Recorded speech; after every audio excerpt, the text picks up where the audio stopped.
ভিডিওটিতে ক্লিক করার জন্য আপনাদেরকে জানাই অসংখ্য ধন্যবাদ। আপনারা দেখছেন আপনাদের প্রিয় ইউটিউব চ্যানেল Wow007। তো ফ্রেন্ডস, সবাই কেমন আছেন? নিশ্চয়ই খুব ভালো আছেন। ইতিমধ্যে বড় আপডেট, রাজ্য সরকারি কর্মচারীদের ভিডিওটি সম্পূর্ণ দেখবেন। চ্যানেলে যারা এই ভিডিওটি প্রথম দেখছেন অবশ্যই চ্যানেলটিকে সাবস্ক্রাইব করে পাশে থাকা বেল আইকনটিতে প্রেস করে রাখুন পরবর্তী নতুন আপডেট পাওয়ার জন্য। সরকারের বিরুদ্ধে ডাক উঠেছে আন্দোলনের, ইতিমধ্যে বড় বার্তা দিল। ভিডিওটি সম্পূর্ণ দেখবেন।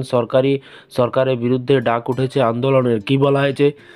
গত বেশ কিছু মাস ধরে কিন্তু একটানা রাজ্য জুড়ে ডিএ নিয়ে বিক্ষোভ চলছে। এই ইস্যুতে দায়ের হয়েছে কিন্তু মামলাও। যদিও বাংলার সরকার তাদের অনুকূলে এখনও পর্যন্ত কিছু ঘোষণা করেনি, এই পরিস্থিতিতে দফায় দফায় কিন্তু ডিএ বাড়িয়েছে কেন্দ্রীয় সরকারি কর্মচারীদের, এবং এই দিকে বাংলার সরকারি কর্মীদের কিন্তু ঝুলি প্রায় কিন্তু শূন্য। এই আবহে কিন্তু রাজ্য সরকারি কর্মচারীদের একাংশই তীব্র আক্রমণ করলেন ডিএ আন্দোলনের অন্যতম একজন নির্ঝর কুণ্ডুস। তিনি কি বলেছেন?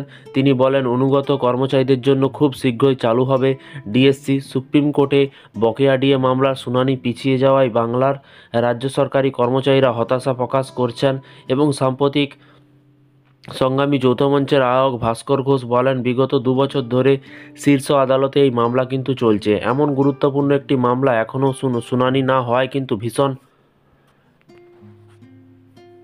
তিনি বলেন যে অনুগত কর্মচারীদের জন্য খুব শীঘ্রই চালু হবে ডিএসসি। সুপ্রিম কোর্টে বকেয়া ডিএ মামলা শুনানি পিছিয়ে যাওয়ায় বাংলার রাজ্য সরকারি কর্মচারীরা হতাশা প্রকাশ করছেন।